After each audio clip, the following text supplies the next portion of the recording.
All right, episode 7, baby. Beers with Bud. Today we got Justin Watkins. Welcome to the show, buddy. Well, thank you for having me. Cheers. Absolutely. Cheers. So, Justin,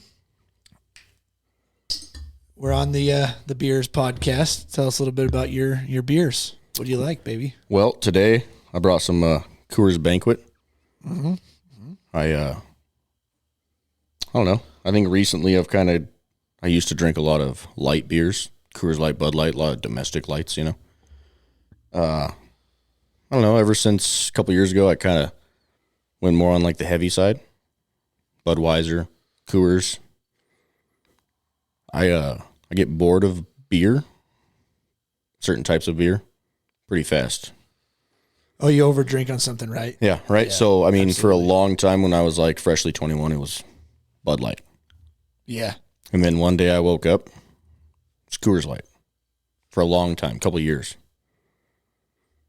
And now, ever since like a couple of years ago, it's just every like 6 months, I just change like what I drink on a regular basis.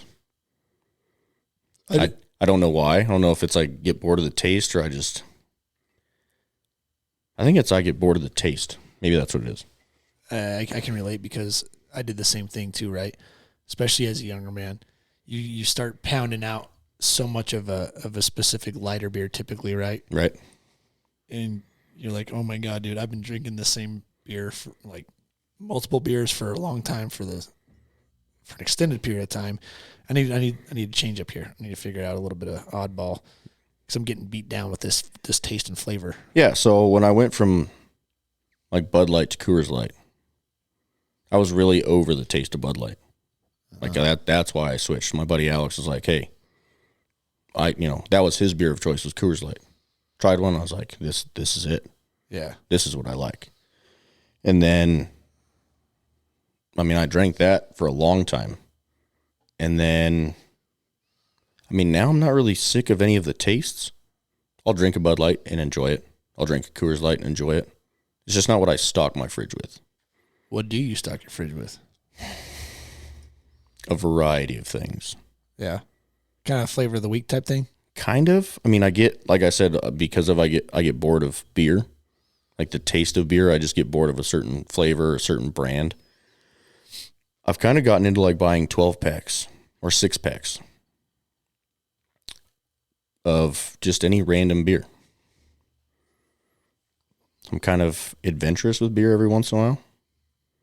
Sometimes I'll just walk in the liquor store and I'll do like that pick your 6 or whatever. Like you get a 6-pack and you just pick like 6 random beers. Yeah. I've done that. I guess if to stock my fridge, New Belgium came out with a light beer called Mountain Time.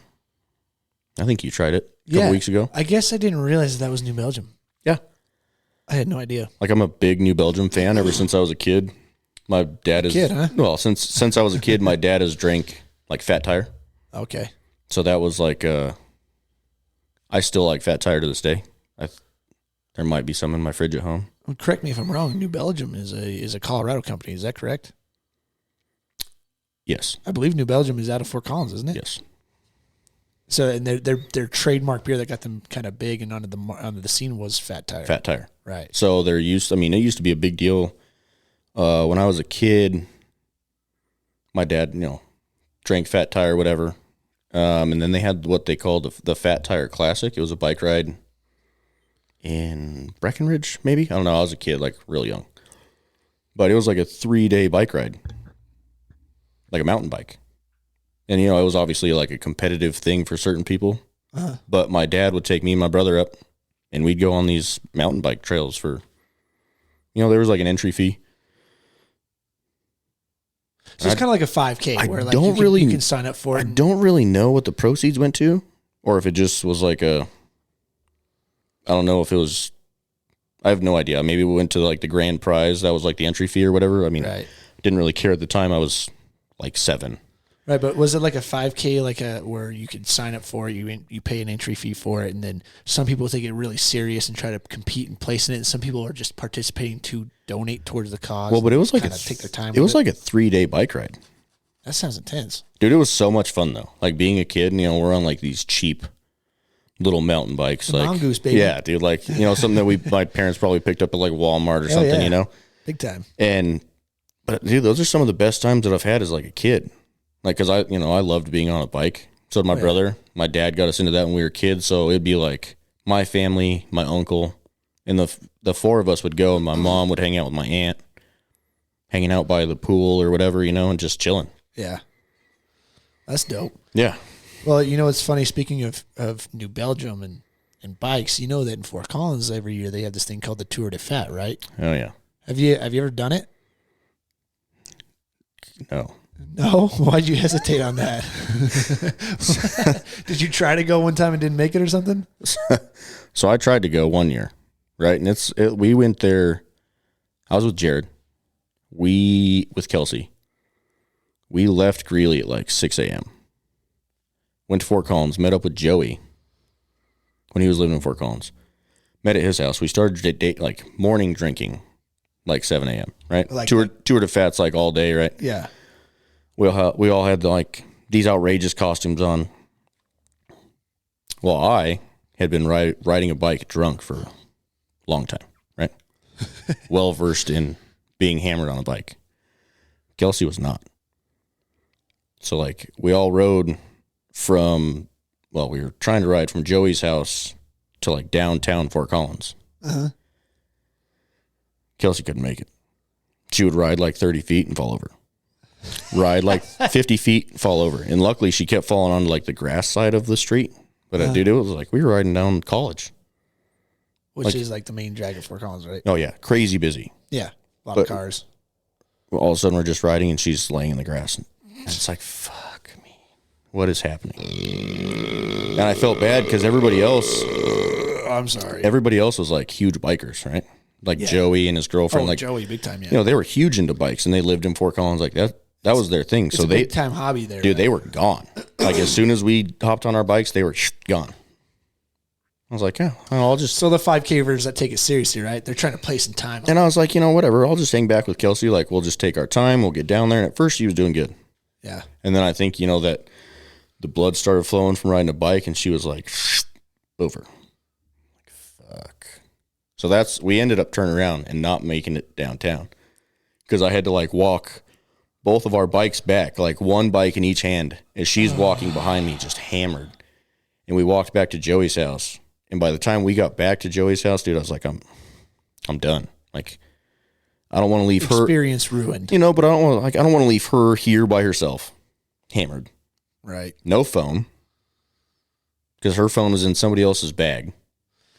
So she had no phone. Like staying at Joey's house, like it was just a mess. So we ended up just going back to Joey's and just passing out at like fucking 10 a.m. Well, we were that early? Hammered. Dude, we were hammered by like, dude, we showed up at Joey's at like I said, 7. Shit-faced by 8. Down like a couple miles and back by 10. Passed out. Wow. Okay. So for the people that aren't from Colorado and don't know what that is, go ahead and lay it out for me. What is Tour de Fat? Like, what's the point of it? Who puts it on and why? You know, like what's the objective of it? I actually don't know. You don't know anything about it?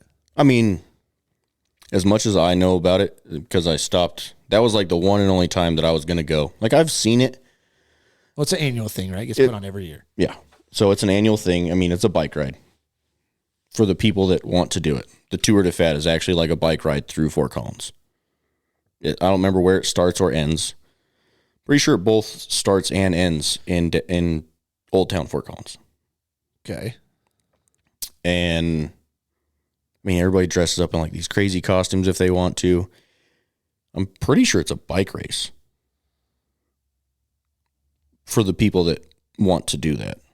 But for everybody else, it's just like this drunken, great time through Fort Collins. And then what we were going to do is like do the bike ride, end up back in downtown and just drink.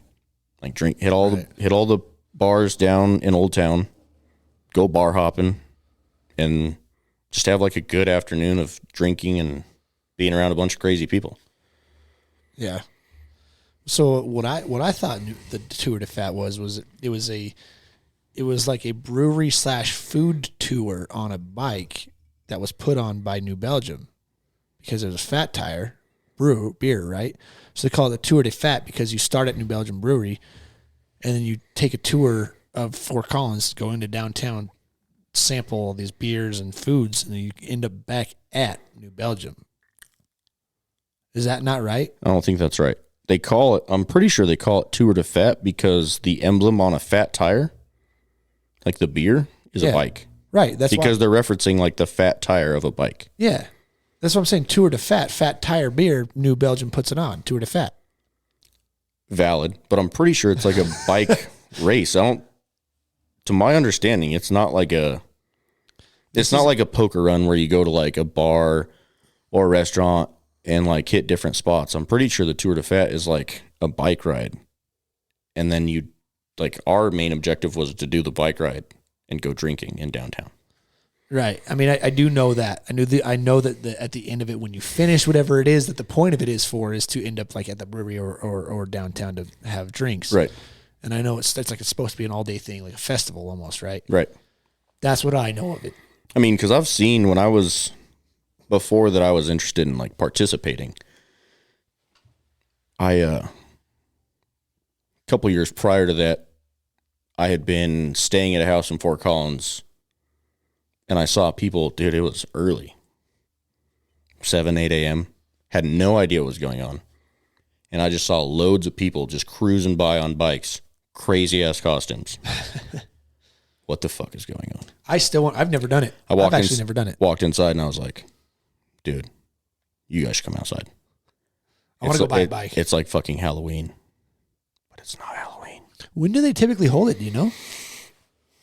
I don't know. I would imagine last year was probably canceled, right? Probably. I would assume because of COVID. Yeah. Are you going to look it up right now? I'm looking this up. Okay. If you look it up, tell me what the dates are. I've never actually done it, and I've always wanted to do it. You know, I've known it's been going on for a long time. I know a lot of people that have done it. I've always wanted to be a part of that. Oh, man. Here we go. What's up? Oh. It was established in 1999. This annual event begins with a pedal-powered bicycle parade, followed by a celebration of music, games, New Belgium beer, proceeds supporting bicycle advocacy nonprofits. In its 21st year, Tour de Fat continues to support raising $5 million. You got any dates for this 2021? 2021 will be September 19th. That's pretty late in the year. Yeah. That's probably why I've never been able to do it. I typically go hunting around that time frame. Mm. That's kind of late in the year for Colorado. I mean, not really. I mean, you got to think. It could possibly start snowing by then. I mean, it could. It's Colorado, dude. It could honestly snow in the middle of August or July. Hey, it's May. It's mid-May right now. The time we're recording this. It just snowed 3 days ago. It snowed 3 days ago. Isn't that nuts? To be fair, I mean, you remember being a kid and like the rule of thumb was like the first snow was going to be around Halloween. Mm-hmm. So, I mean, it's almost every time. I mean, it's like just over a month before that. I guess so. Yeah, I guess it could be probably still pretty nice out. I know it can be nice out still for sure. I know there's definitely very beautiful days in September in Colorado. Dude, I think September in Colorado is almost unbeaten by anywhere. I mean, you were at my wedding, dude. That was in the beginning of November, and it was beautiful. That's true. It was awesome. Dude, it's Colorado, dude. Until you hit even January is like a hit or miss. It could be 60 today. It could be negative 10. Who knows? It's crazy. You're right. And that's the thing about it. Overall, it stays pretty cool in the winter times and then when it gets into fall. But at the same time, it still can be super hot. But to me, I think if you're talking about like the prettiness of places to be physically, the beauty of what nature has to hold, September in Colorado is, I think, like unbeaten, right? So if I'm going to look for, if you're going for like the beautifulness of Colorado, I like fall better than spring, for sure. Oh yeah, dude. Like the when leaves changing right before, like yeah, big time. But a lot of people reference like upstate New York with that type of time frame and Right. how beautiful it is. But man, you look at the Rocky Mountains, you drive through anywhere close to the Western Front, man, and you're going into September, going into, October. That time frame in Colorado is just fantastic because it could be a day where the high is like 68 degrees and it feels like it's 90 degrees in the summertime though, right? Absolutely. And you can walk around in t-shirt and shorts and you're like, this is fantastic. And then nightfall hits and it's like 27 degrees and you're like, oh my God, where's my fur coat? I'm freezing. You know what I mean? For me, I love camping in like late August because it's just about that time, but it's not quite the temperature swings. Oh yeah. Like I like when it's not crazy hot, right? Yes. 70, 80s in the day. I'm fishing down the stream, but at nighttime I sleep way better when it's cold. So like late August, those temperature swings are perfect. For sure. I mean, they're great too, but sitting around a campfire because it's cold, I'm in. August can be nasty though, man, because you can get like over 100-degree days. Even towards the end of it. I mean, it's true, but you start to run that risk in like September, October. You might walk out of your tent in the morning and it's like a foot of snow. Right. August, you have less of a chance of that. Yeah. No, it's not. Yeah, it's not going to snow in August. Most likely, I should say. So I'm more likely to like run the risk of dealing with 100-degree days. Yeah. Rather than waking up to a foot of snow. I've done that. Not cool. Yeah. My buddy and I, we went camping one time for a fishing. Well, we went on a fishing trip and we stayed out so far away, and we stayed overnight in national forest, and it was a nice, early fall day. Right. High temperatures. We slept outside in just sleeping bags on the ground. And I woke up. I remember not being able to sleep well because I was so cold, first off. And I was like, man, I'm cold. Because you're like half asleep when you're in the middle of the. Yeah. I mean, keep in mind, we are in the middle of the wilderness. So we could have gotten eaten by bears. It was kind of stupid. But we were in the middle of the wilderness, laying on the ground in sleeping bags that were probably rated for like maybe -10, which is still well enough to be able to sleep in fall. Yeah, absolutely. Fall. And I'm waking up a couple times. I'm rolling around. I'm like, man, I'm freezing. Like I'm starting to be real tucked up tight. Right, but you aren't opening your eyes. You're just like that half awake. Yeah. And so I wake up and I had a mummy bag and all that you could see was this on my face, was just my mouth and my nose, because I covered myself up so tight with the sleeping bag. And I poked my head out finally, and I looked down at my sleeping bag, and it is covered with a layer of frost that has like cocooned my sleeping bag and made it like hard, like rigid. Fuck. Right. And I'm like, oh my God, dude. I was like, no, I thought it was crazy that I was cold. Right. And I poked my head out of my little cocoon hole, and I look at my buddy's sleeping bag, and same thing. I'm like, dude, I was like, hey, are you okay? And I can see him like starting to ruffle around, and the ice is breaking off his freaking sleeping bag. I'm just dead serious, dude. I was like, what the hell was that? Right? Because we went to bed and it was like 60 degrees. Yeah. Wake up, cold as fuck. Sleeping bag frosted over. 4 hours later, hot as fuck dude. again. I know. I was like, what the hell is that? My buddy that I'm talking about, I think he watches this podcast, so he'll get a kick out of that. But it was wild, man. Like, that's Colorado. It's crazy. I love it though. Oh yeah. Well, there's some things I love about the state, and the beauty, the absolute aesthetics of this state are almost unrivaled. Right? There's a lot of things I don't like about this state, but that's neither here nor there. Yeah, I mean, pros and cons, right?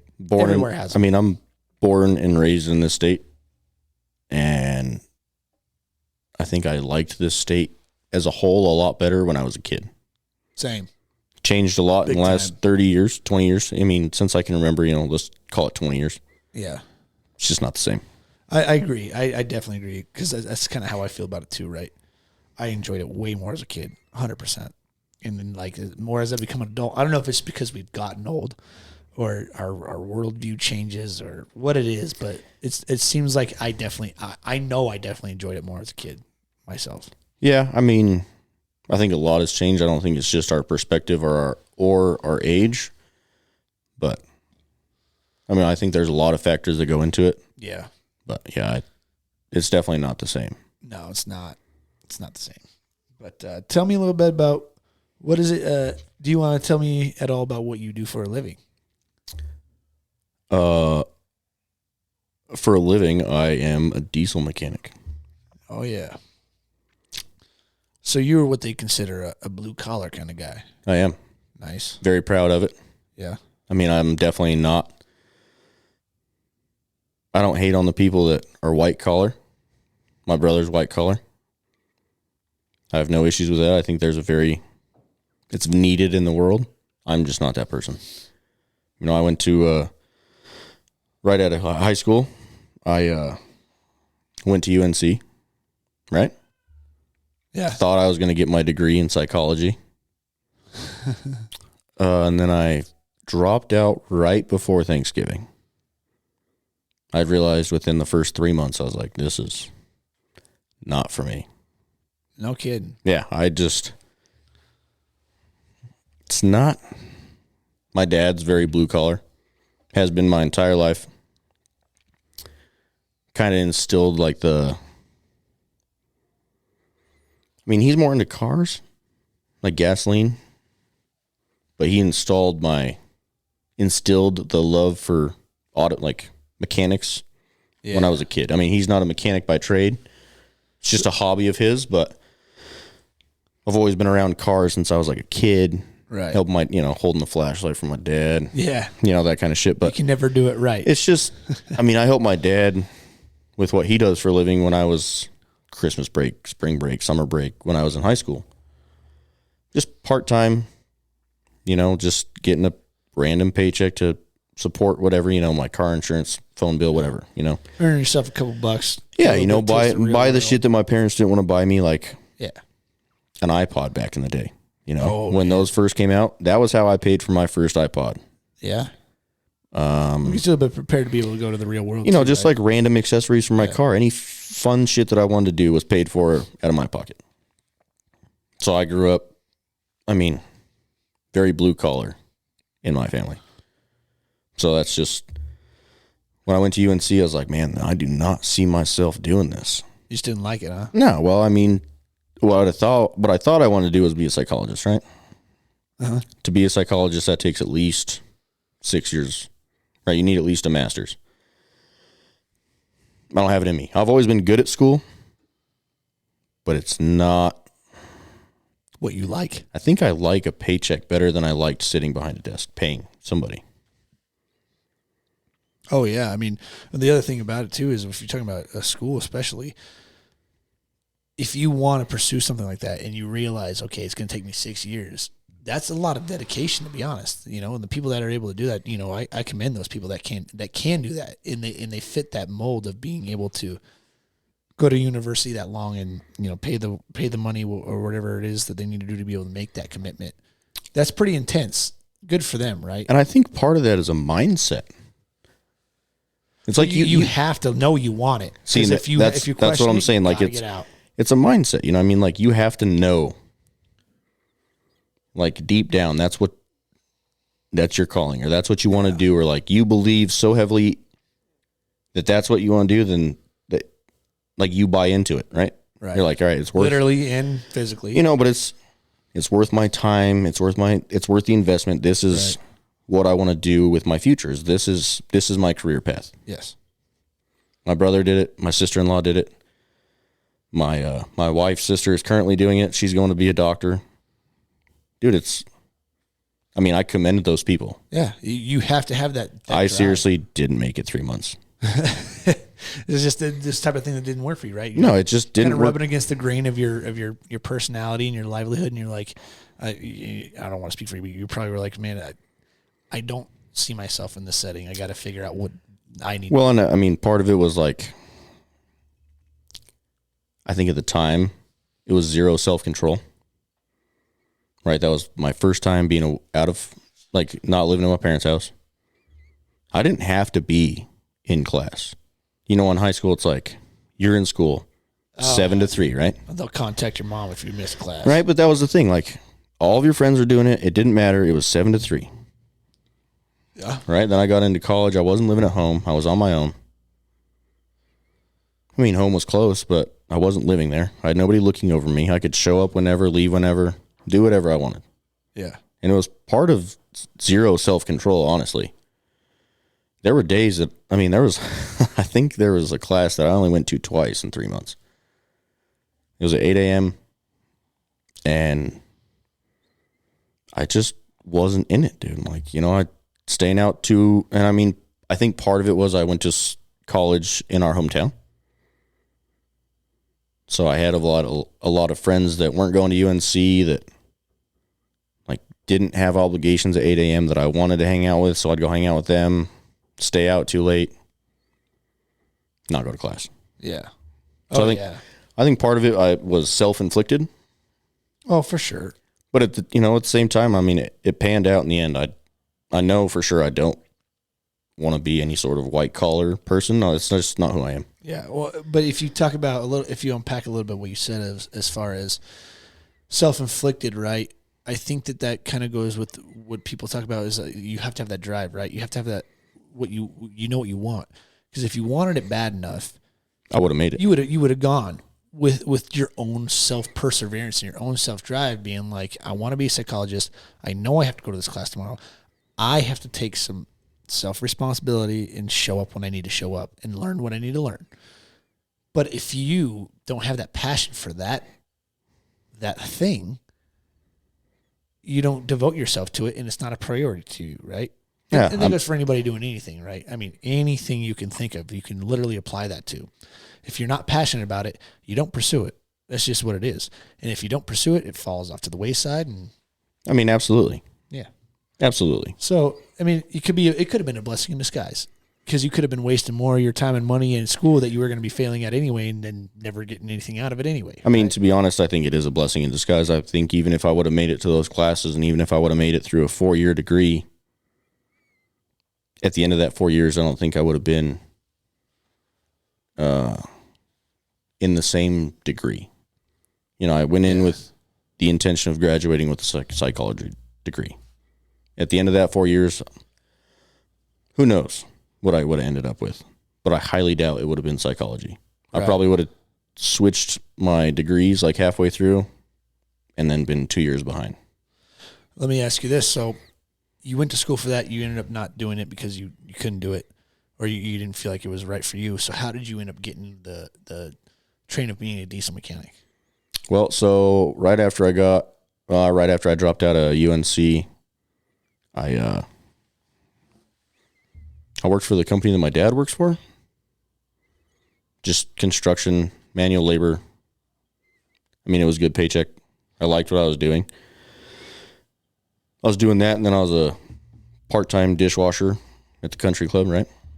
Oh, yeah, okay. I was trying to just make some money. Yeah, for sure. After I dropped out of UNC, I really had no idea what I wanted to do.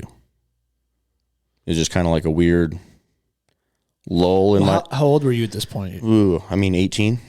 Oh, you were still 19? Okay. Oh, yeah. I mean, I was young. Makes sense. Yeah, that still makes sense. 18, 19 years old. Yeah, so, I mean, I just went and did what I knew how to do, right? I went and got a job working with my dad. He was my immediate boss. I went back to living at home. And he had a work truck. So when I got hired on, they were like, just work with your dad. Ride to and from work with him like it's just a good setup. Yeah. I was like, hey, that's perfect. They had basically 2 workers for the price of one. Huh? Yeah, it was just a good deal. And they got me for cheap labor, but for me, it was a good paycheck. Right. But in their eyes, it was like, this is perfect. So easy win for both. Yeah, absolutely. And it was good. I did that for, I don't even know how long. Over a year? Under a year? It was like 4 years. 4 years. Ish. Okay. Maybe not 4 years. I guess I didn't really pay attention to the timeline when I was doing it, but when I started in high school, I started when I was a sophomore. And religiously, it was any extended break that we had in high school, I was just helping my dad. And I would just, I was just kept on that company's payroll. They never let me go or fired me or whatever. I was just always on their payroll. So Hold on. Pause for a second. Do you want to say that about that company? I mean, it's not illegal. It's not. No. Are you sure? To be on their payroll, but not working. Yeah. Yeah. Okay. All right. All right. Proceed. I just want to make sure. Yeah. But I mean, I guess I don't know what they did with the books.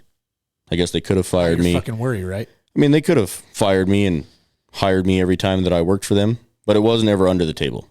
Like, I always paid taxes. Like, I always got a W-2 or whatever. Yeah, I got a check from them, that I had to go cash. It was from their company that they do payroll through. Right. Like, I worked for that company. I had taxes, W-2, all that. Right. So, I mean, for 3 years, any week-long break that we had in school, I was working with my dad. Just doing, like, the bitch work. Okay.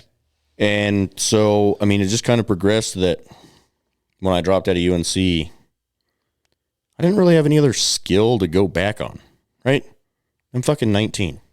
Right. Have no idea what I'm doing with my life. Mm-hmm. This is an in. I already know the company. I know the owner. Like, I've already worked with my dad. This is an easy, it just fell together, basically. Right. Did that.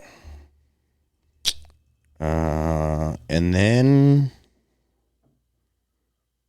I don't know what changed, but I randomly went with a buddy of mine to, I guess you would call it like a school tour of a technical college in Denver for mechanics. We set up this appointment. We went down there, toured their facility. They told us all about it, gave us this huge pamphlet, pricing, options that you could do, either days or night school, how long the programs were, what programs they offered. It was this whole book. And then I probably sat on that book for, I don't know, probably another year. Until I finally decided to just do something about it. So I tried, I went to that.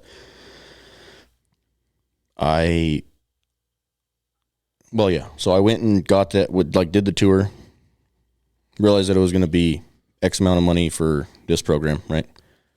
I wonder if I can just do it without this. Get an entry-level position somewhere. So I started poking around.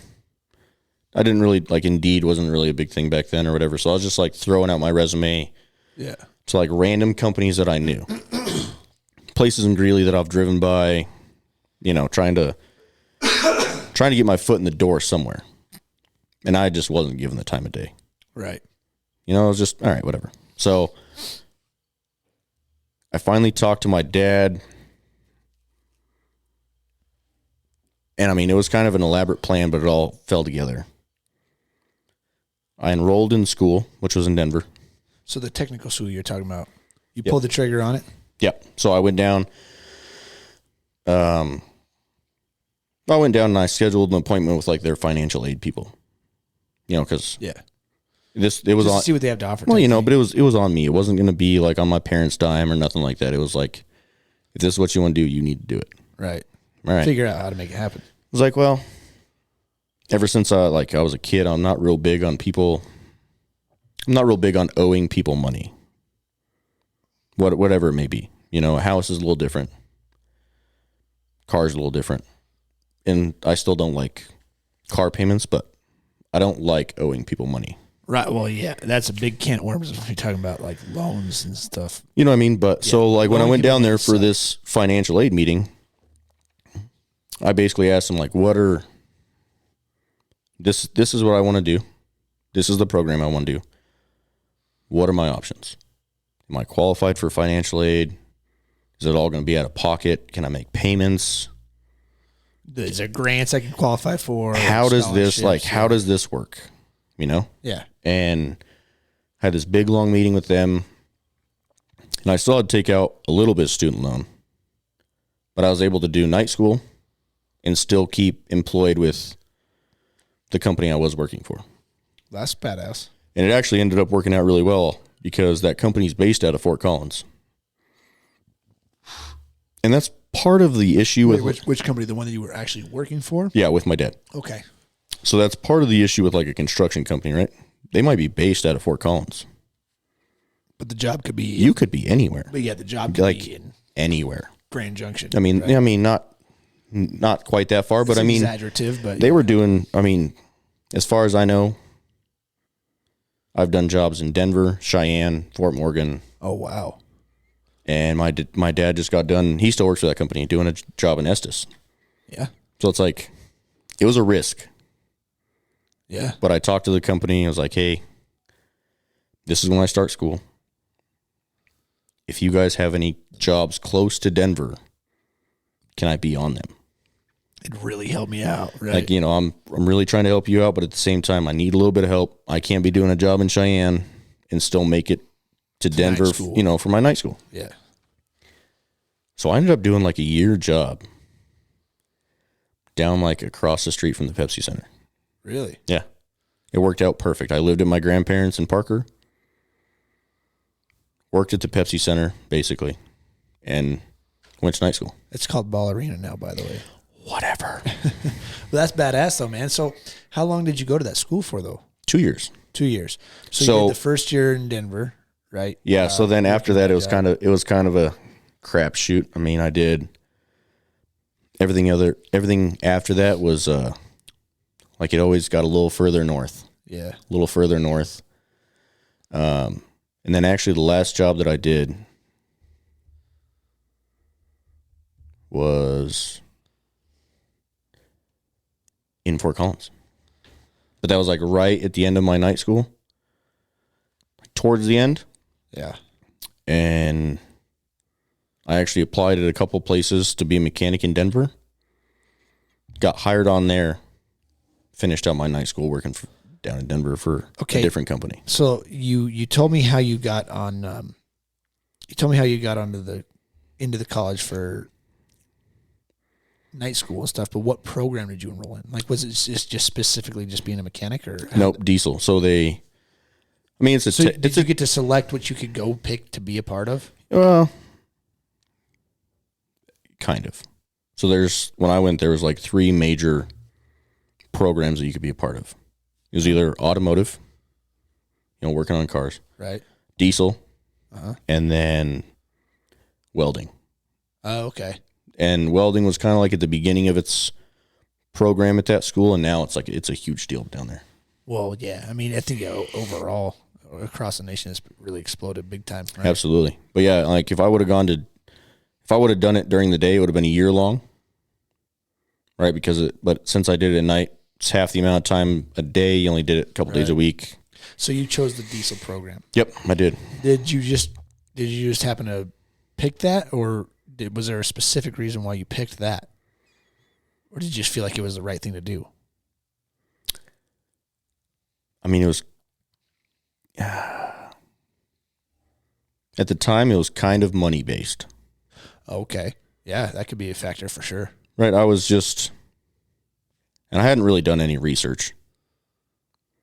Besides the fact that I knew one guy way back in the day that went to work for the mines, which is all diesel. And I never knew what amount of money that he made. I just knew that it was a bunch. Right, but he was wealthy. I mean, he was married with like a couple kids.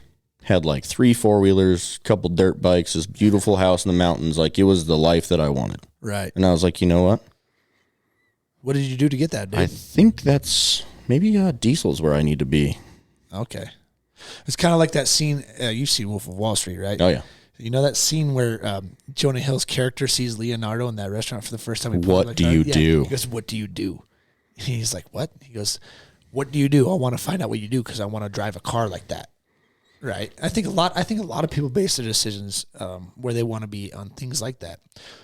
But I think there's kind of a vanity aspect that's come down amongst culture that's like people just want that without figuring out how to get it. Absolutely. So instead of asking the question like, what do you do? How can I get this? They're just like, I need that. How do I get that? I need that. I don't care. Like, oh, it takes what to get that? Yeah, I don't care how you got that. Yeah. I want that. I want that, yeah. And then when they figure out that you actually have to work for things, they're like, they don't want any part of it. Then they just part of it. They're like, nah, yeah, I'm gonna go over here and do something different. Right. They adjust their focus on something else that's full of vanity too, right? But yeah, I mean, it's like that, right? You have your goal and you're envisioning what you picture yourself as, see yourself to be, and you try to strive for that. And you look at your mentors, idols, whatever. And you say that's what I want. I'm going to figure out how to make it happen. You ask those people, or you ask the right people. You ask, people you trust in your life for guidance. And be like, what do you think I should do? This is what I want to have happen. What do you think would be the right steps? And people can give you advice, and you can be like, okay, cool, I like that advice. Or like, I'm going to take a little bit of what you told me and apply it, because not all of it applies to me, but some of it does. So I'm going to take a little bit of nuggets of everyone I know, all my mentors, all the people I respect, all the people I look up to, take little bits of these informations. I'm going to make my own little plan here and figure out how to get to where I want or need to be. Absolutely. That's what I do. You know what I mean? Like, that's what I'm going to do. And then you, if your goal, I talked about this about Jared. I talked about this with Jared about how, like, they're a Lamborghini, right? Yep. People say, there's a Lamborghini. I want that Lamborghini. And someone's like, yeah, well, it takes a lot of hard work to get this Lamborghini. And they're like, yeah, well, I don't want to do that. Well, you have to. Otherwise, I don't know you'll never get a Lamborghini. It is what it is. But not to beat a dead horse. But so you chose the diesel program. Did you get a job after you so you graduated, right? Obviously. Well, yeah. So I actually got a job probably like 6 months before I graduated. Oh, really? Working at a place in Denver. That's pretty cool. So never at a place that I thought I would work. If you would have asked me when I was going to school, still working for like a construction company, what do you visualize your career looking like when you're done with school? It's not what I've done. It definitely, none of what I have done with with my knowledge now was anything that I envisioned when I was going to school. Really? Absolutely. Now, what do you mean by that, though? Do you mean as in, like, you pictured yourself being higher, like in a hierarchy, or like in a trade that you think that you should have been farther in? Or do you think that, no, I just thought that, like, path to where you've gotten yourself now, it's just been kind of a wild ride? It's just been a wild ride. I never really thought that I'd be at where I'm at now. Never envisioned that I would have this job. Didn't know this job existed, to be honest with you. I mean, I guess kind of. But, I mean, I kind of envisioned like I was going to go to school. I would get, I'd go work for a dealership, and that was just it. I would spend my career. Did you think you were going to be a salesman when you were going to school? No. Or like you'd be like a service mechanic just a mechanic. Dealership? No, like a mechanic at like a truck shop. Right. That was like what? Oh, okay. Like a dealership, right? I'm going to get done with school. I'm going to go work at a semi dealership, and that's going to be my career. Uh-huh. So what? So, I did that for a short stint. Okay. So where did you work at? Well, so when I was finishing up school, and then for like a year after that, I worked at a heavy duty rebuild shop for transmissions and differentials out of semis. Oh, that's pretty interesting. And I loved it. Yeah. Never thought I would. It was kind of like assembly line work to an extent. Like they had different areas of it. Like when you get hired on, you're stuck in like the teardown section. Yeah. Somebody brings in a transmission, you literally just stand at a bench, probably twice the size of this. You tear it all down, and you put it in a parts washer. And that's what I did for like 6 months. That's pretty cool. Dude, I feel like the teardown's the easy part, though, right? Walk me a little bit about what it takes to put things back together. It was actually cool, though. Like, before then, I'd never run like an oxyacetylene torch. I gotta do some I gotta get my hands dirty for the first time with some of that equipment. That's exciting, though, right? When you get to do stuff like that, you're like, ooh. Well, dude, and I loved it. I was like, you're gonna let me do what? What does this do again? It melts metal at thousands of degrees Celsius. And you don't give a shit that I've never ran one. Yeah. And they're like, no. Yeah. Hell Yes. What I got to cut off, baby? So I did that for like 6 months, and that's, I mean, because at that point, I mean, right, it's in there for a specific reason.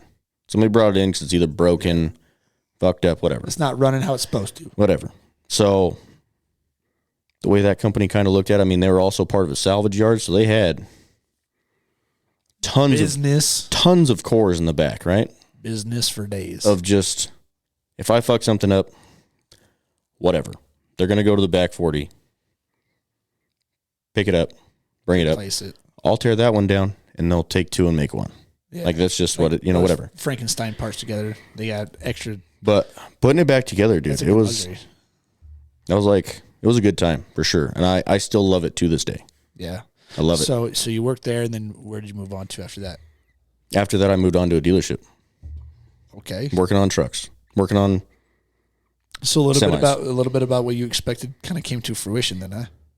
Yeah, so I had applied there before I had gone to tech school, right? It's based in our hometown. I was like, hell yeah. Where was it at? Kenworth. Oh, Kenworth. Did you know? I might have told you this before, but if I hadn't, did you know my mom worked with Kenworth? No. My mom worked at Kenworth. When? Oh, a long time ago. Before I knew you? Well, before. Before you knew me, but she worked there. I mean, same dealership, same. That's what's up. Yeah. But like that's why when I was a kid growing up, so she worked there for a stint, and as a kid growing up, whenever I saw Kenworth, I was like, yeah, I still am. When you're like 8 years old or however old I was, even growing up to be an adult, you're like, you have that Kenworth loyalty for whatever reason, just because like my mom worked there for a stint. I'm like, yeah, Kenworth, but all the time, baby, Kenworth, ride or die. I don't know anything about Kenworth. I don't know anything about Peterbilt. I'm not a diesel mechanic. I'm still Kenworth, ride or die. Yeah.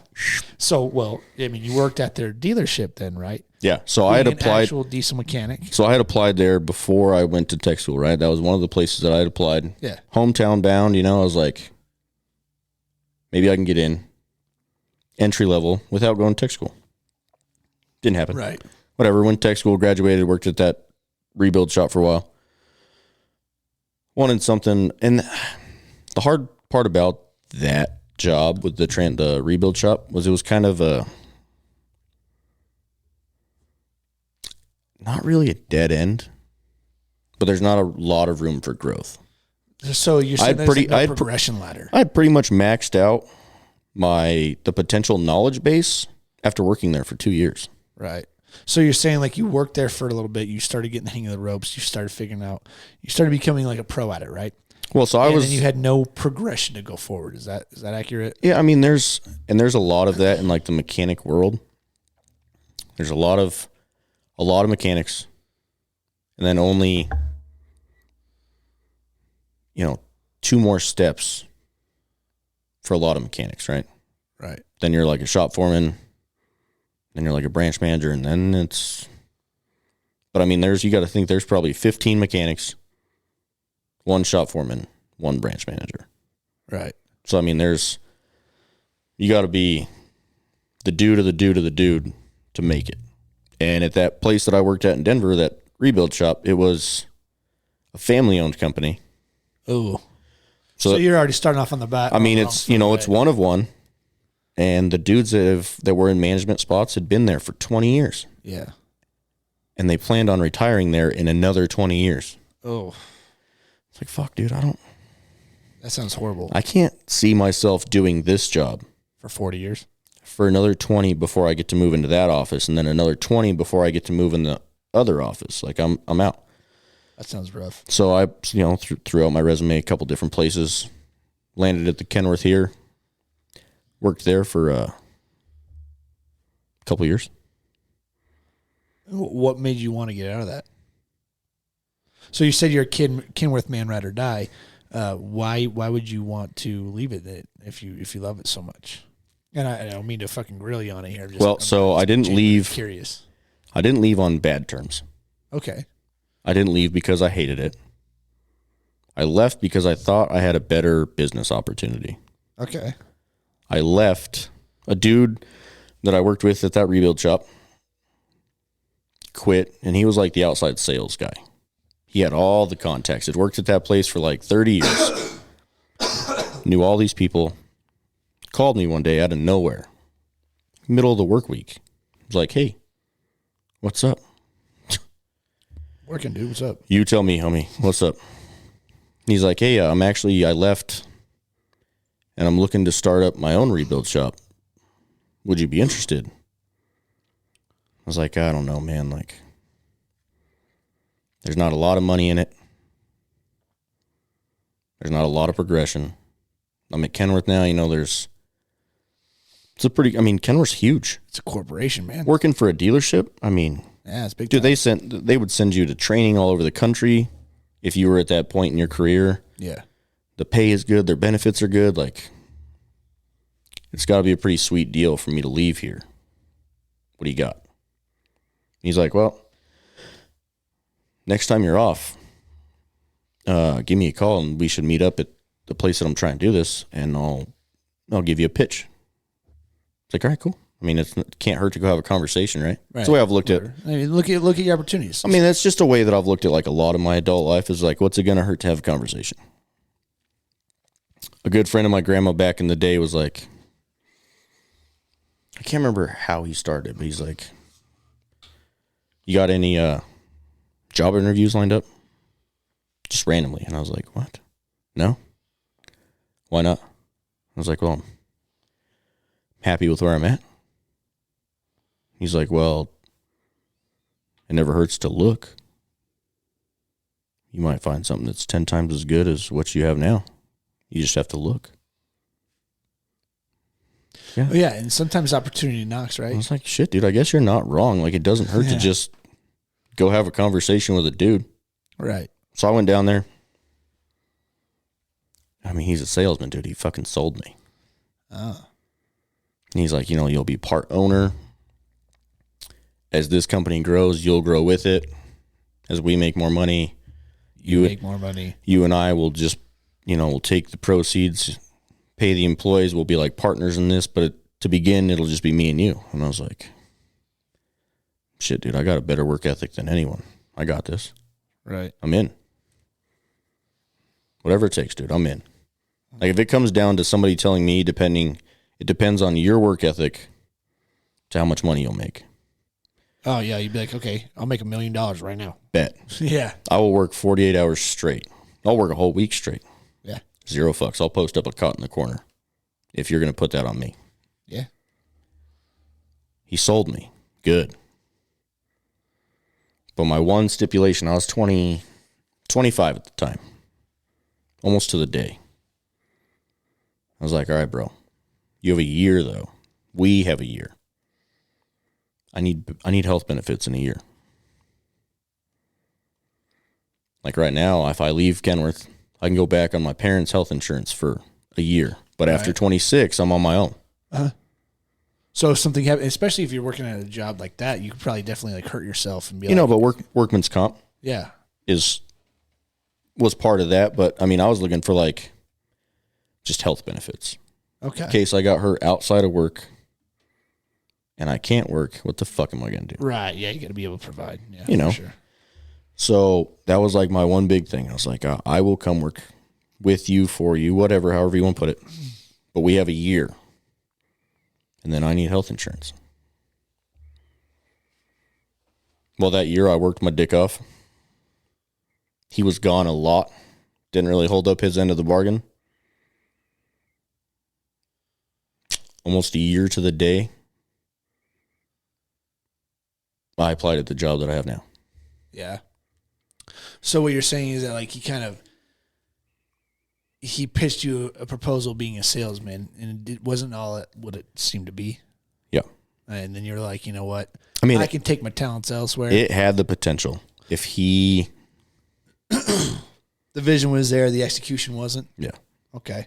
He left me on my own for more than what the bargain deal was. Yeah. He was just gone a lot doing God knows what, but not there. So let me ask you this question. Did you consider going back to Kenworth? I did. What made you decide not to do that? TR hit me up. A buddy of ours. Yeah, okay. He said, hey, come work for my boys. You can make a lot of money. Well, a paycheck will do that to you. How's it working out? Is it going good? Almost 4 years later. Yeah, is it going good? Is it going good? I love it. Great. I mean, that's what you want, right? I finally, I have the job that I've strived for the last 3 years. Love it. That's awesome. Love it. Good, man. I'm happy for you, for sure. I mean, absolutely. This one actually panned out. It helps when you go to a reputable company, right? Yeah, absolutely. And I mean, it just, I don't know, I get very bored. Same thing with beer, right? Every once in a while, I just get bored. Yeah. My wife gives me a hard time because there for like 6 years, it was every like year and a half to 2 years, I was just done looking for a new job. Kenworth, I wasn't really looking for a new job, but dude came knocking. It just kind of fell into place with like the whole year and a half, 2 year thing. Yeah. But well, let me ask you this. I was definitely getting, like, I get bored of like, if it's a monotonous job, I'm out. It's the fastest way for me to get burnt out. Let me ask you a question though. You took that job from somebody that, I don't want to say fucked you because I don't want to speak for you or I don't know the person. You took a job that you saw as an opportunity. It ended up not panning out. Do you think that it was worth it? As in, do you regret it? Absolutely not. So even though it didn't have a great outcome, it led me to where I am now. Okay, so it didn't have a great outcome, but it gave you something in return. You know, there's a lot of ways that you can look at a lot of things in life, and I try not to look at certain things like that with regret. I mean, I'm happy now. I was happy at the time. I didn't leave there, cussing the dude. I didn't leave there, giving him the middle fingers. It was just like, hey, man, I have a better opportunity. I got to go. Well, but at the same time, I was like, I can't do this.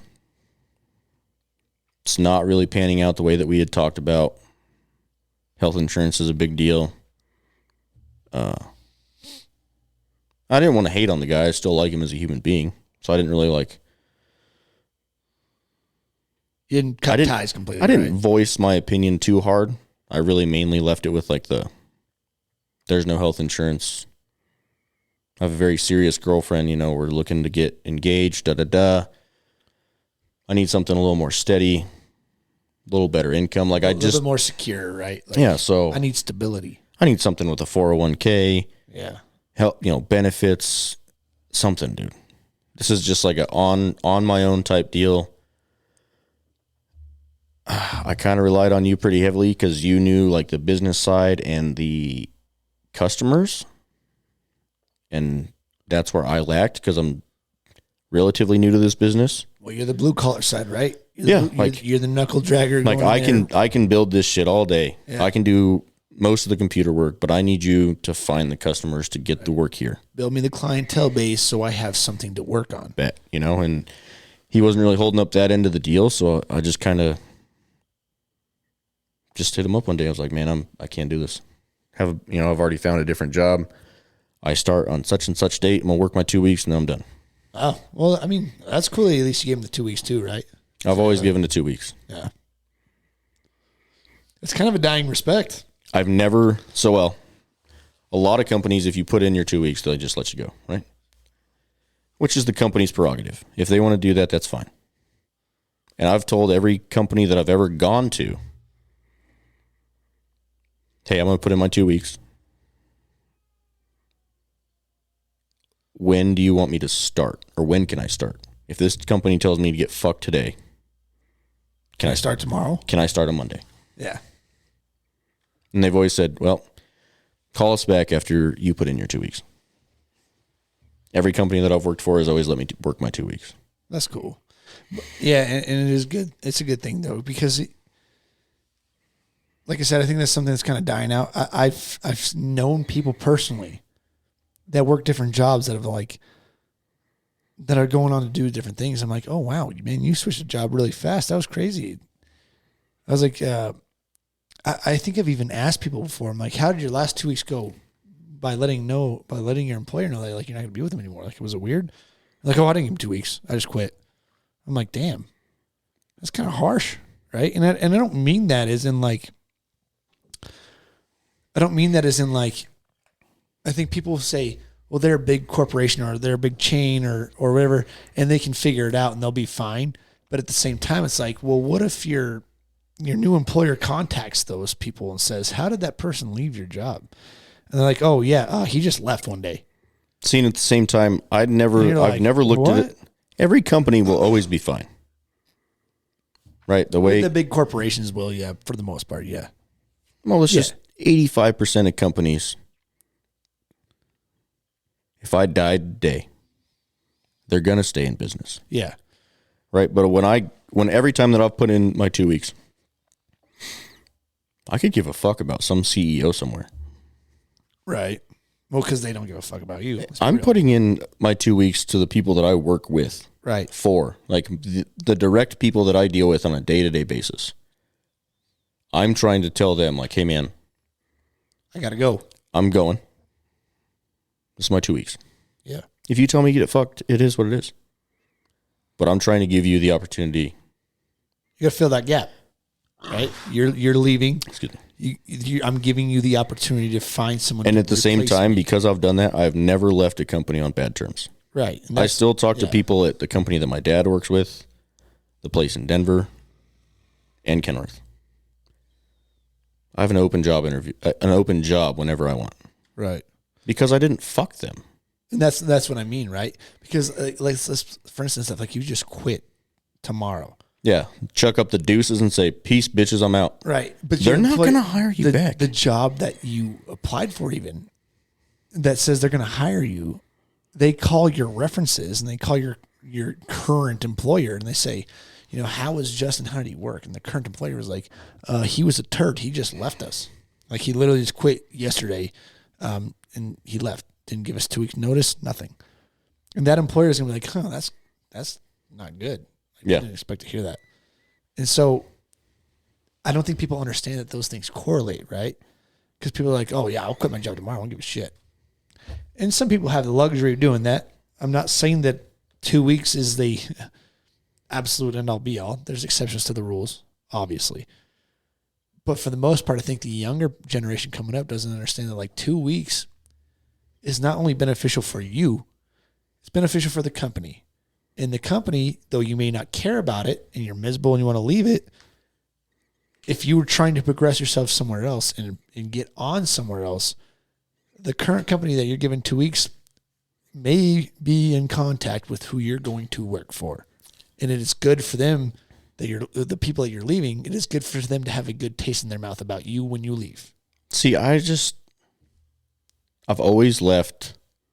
Well, so anytime that I've applied at a company, and, you know, like when I went to work at that place in Denver, that rebuild shop, I finally went and worked there. And the owner came over and he's like, kind of like looked at his watch. He was like, fuck, you finally work here? I was like, what? Like, that's the guy that I interviewed with. Right. Over a month prior. But the day that I did my interview, then you have to go do a drug test and a background. You have to wait for a background check to clear. And I waited for all of that to clear. And I told him that. I was like, I'm going to wait until I am 100% cleared to work at this company before I put my 2 weeks in. And I was given the thumbs up from like everybody in that office, but the owner wasn't a part of that. Like I did my interview and he's like, hell yeah, I'd love for you to work for us.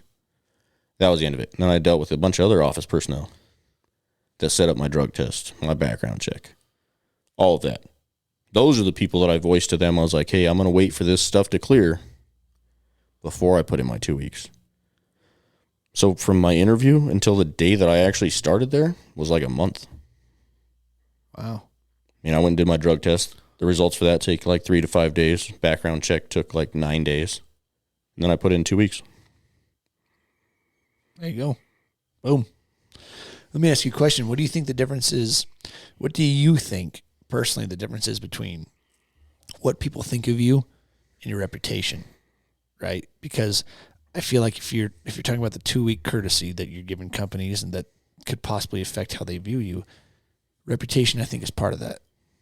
And Absolutely. so sometimes I think you can actually bleed those together and say, well, they're kind of the same. But I feel like there's also times where you can separate those completely and say, well, no, they're not even close.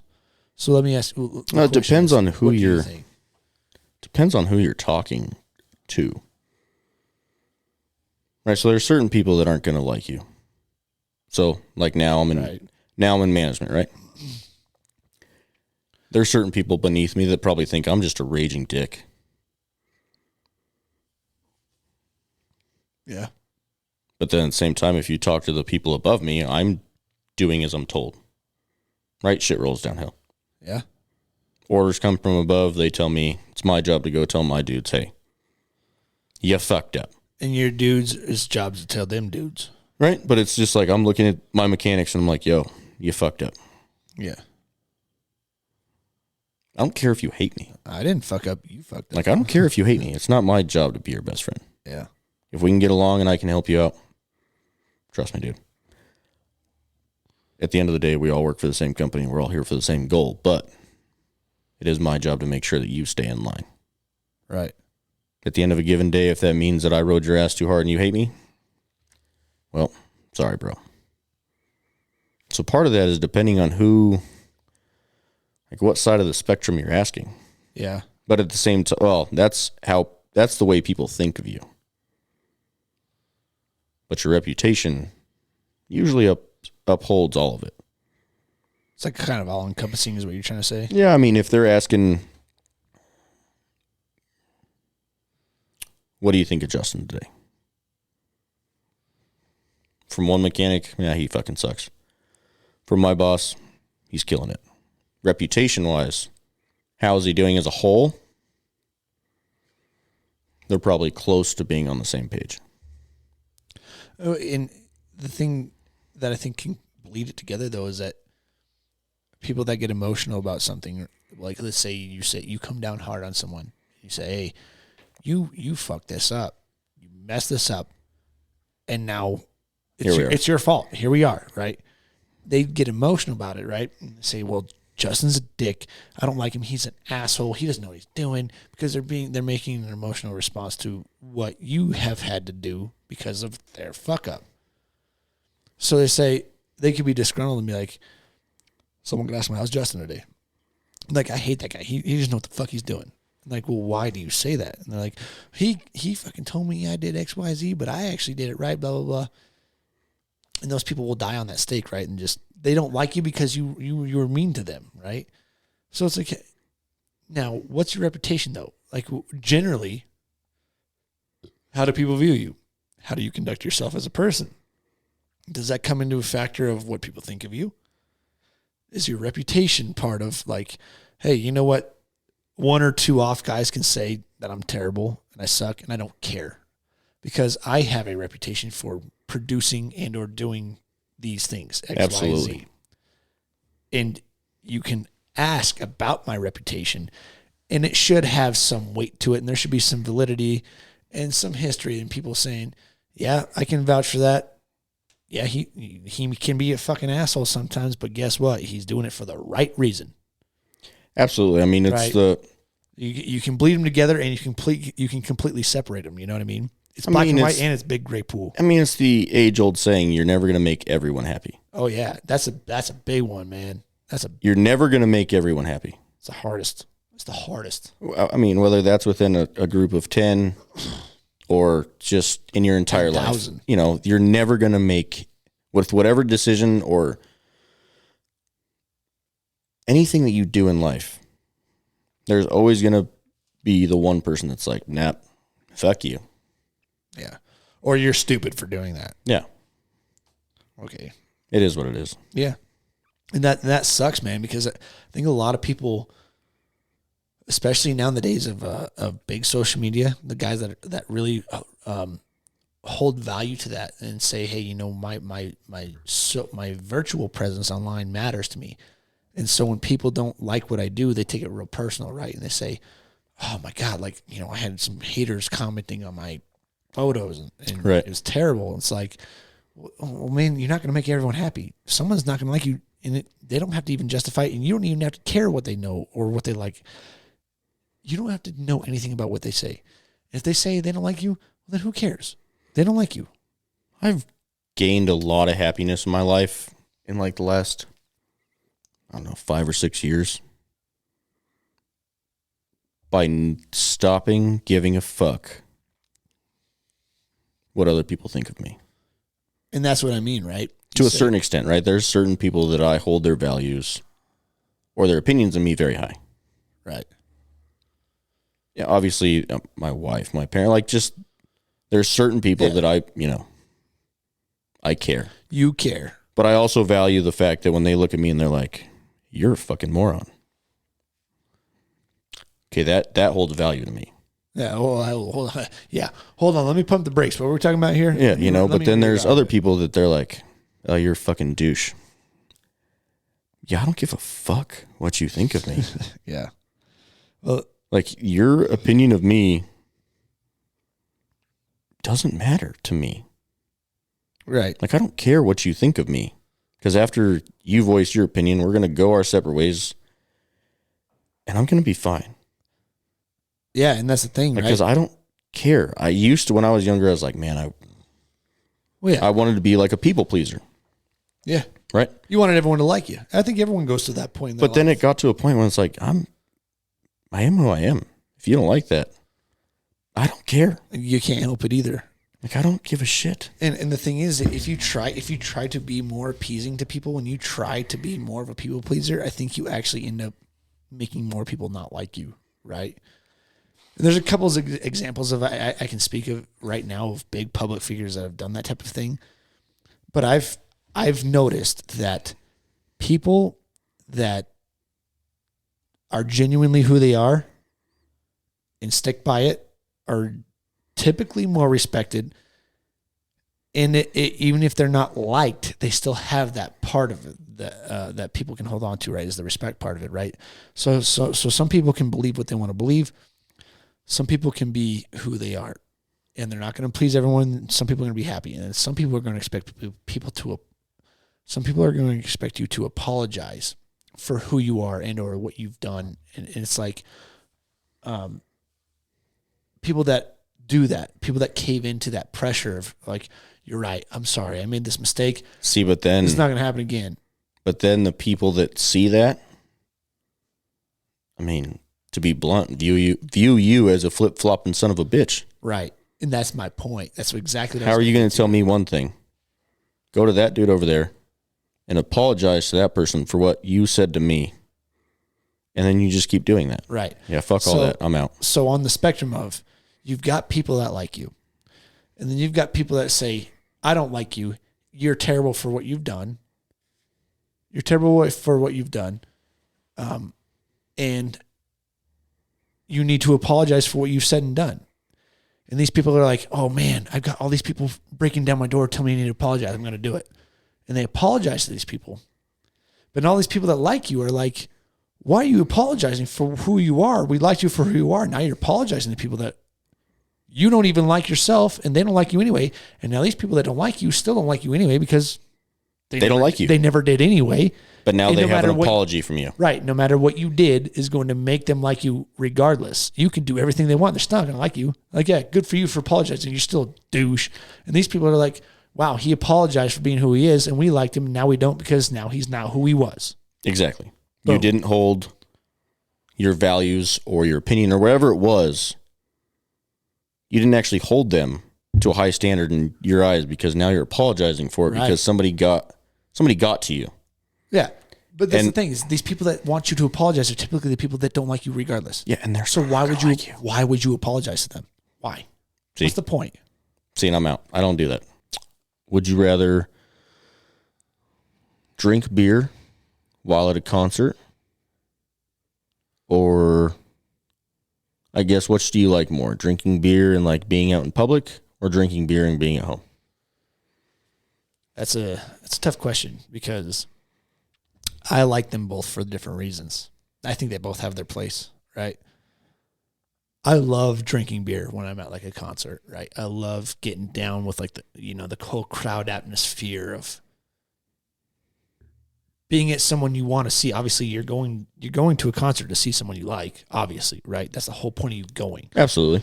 And so when you're hyped up about being able to see someone perform live, and you add in the fact that you can start hammering beers while being able to go be a part of that, it creates this like euphoric reaction and that big dopamine dump that you get that's like fantastic, right?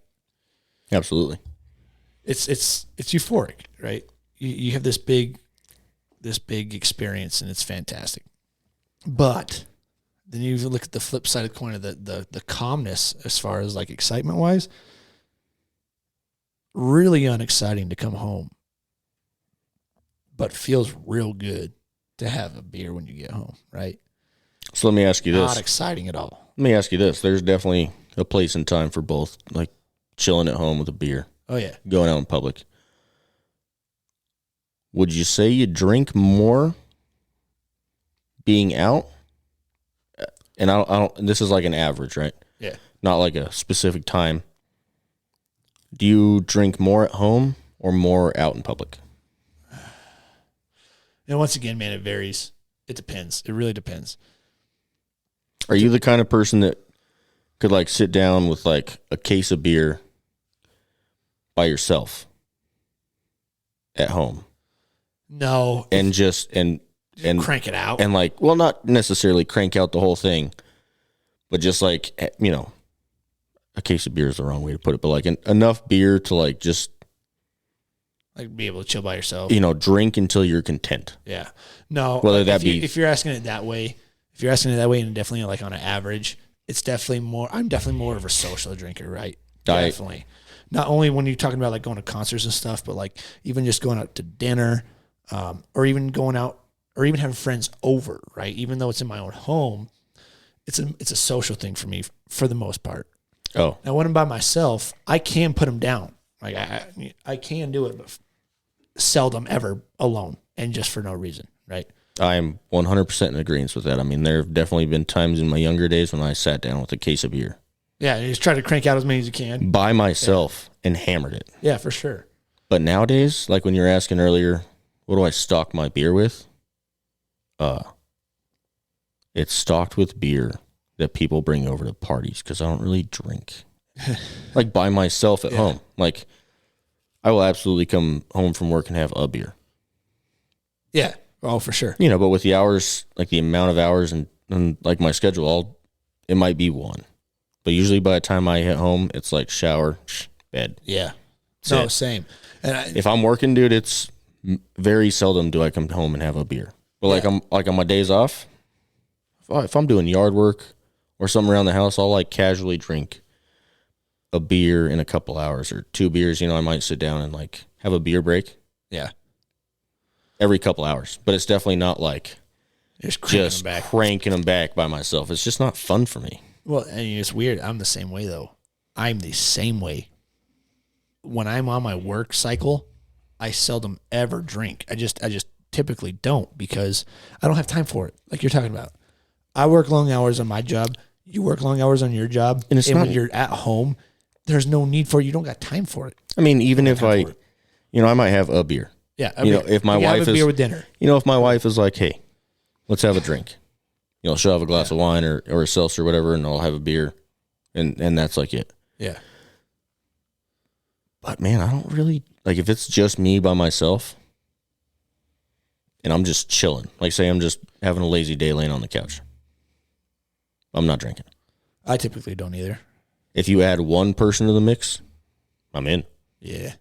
True. It could be like it's true. It could be me and you or me and my wife if my wife has a day off and we're just chilling. Absolutely. We're like, hey, let's do some day drinking. Let's just have fun. 1 o'clock rolls around, you're like, beer sounds pretty good. Right? You want a beer? And they're like, yeah. Yeah, see, but all it takes But if you were by yourself, you wouldn't even ask that question in the first place, right? Absolutely not. I'm just like, nah, it's whatever, water. I'll just play video games or whatever. Yeah, absolutely. Yeah. Let me ask you a question. All right. You're wearing a Colorado Avalanche hat. I am. Do you currently follow them now as far as their progress in the league? No. I haven't really followed sports. I haven't followed a lot of sports since the beginning of COVID. Okay. Well, because it's just kind of been all messed up. It's been all over the place. I haven't really followed their schedules, the players, the drafts. I haven't really followed much of any of it in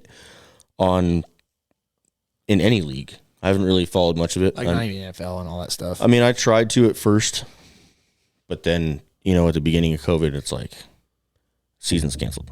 We're not doing this. We're not doing this. And then it all came rushing back. But then I'd be pumped to watch a game, and then, oh, fuck, this game's canceled. I just gave up. Right. Because I'd try and get excited about it because I don't get to watch very many games with my work schedule. So I'd be like, all right, this is going to be fucking sick. Yeah. Just kidding. It got canceled. This is a waste of my time.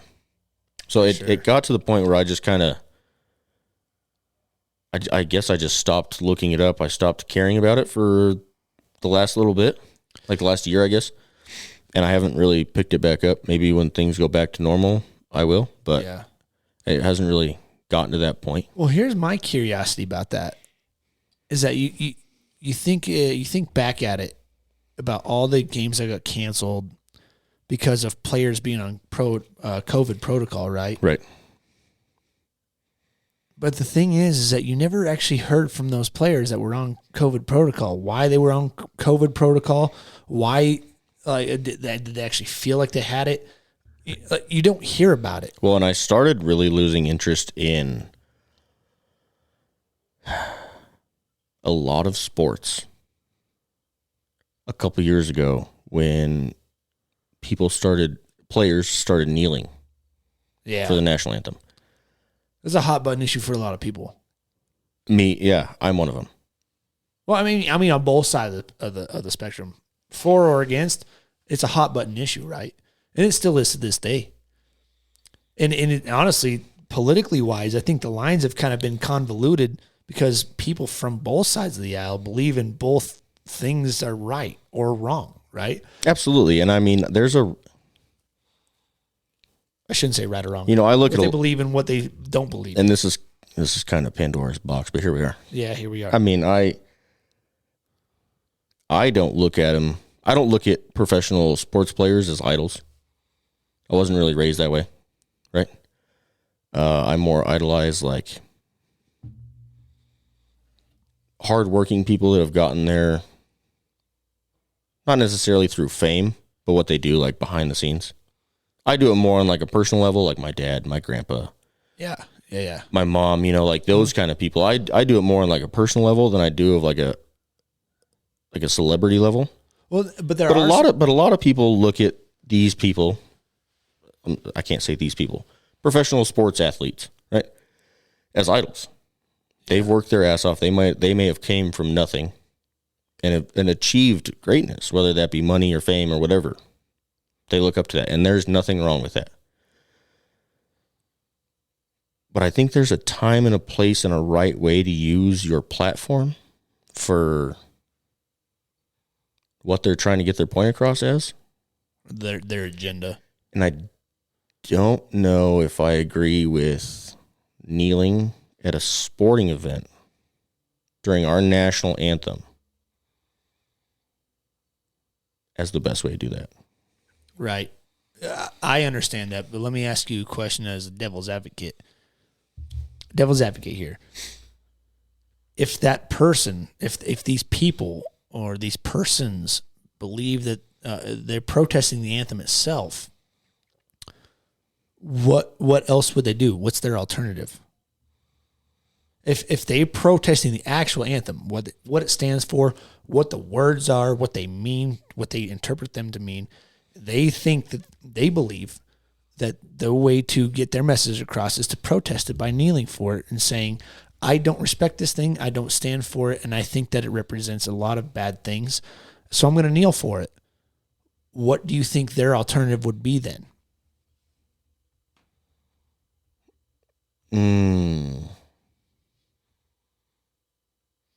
I mean, they could do something as simple as this, a podcast, an interview after a game, any interview that they have in their entire life. It doesn't have to be at a sporting event.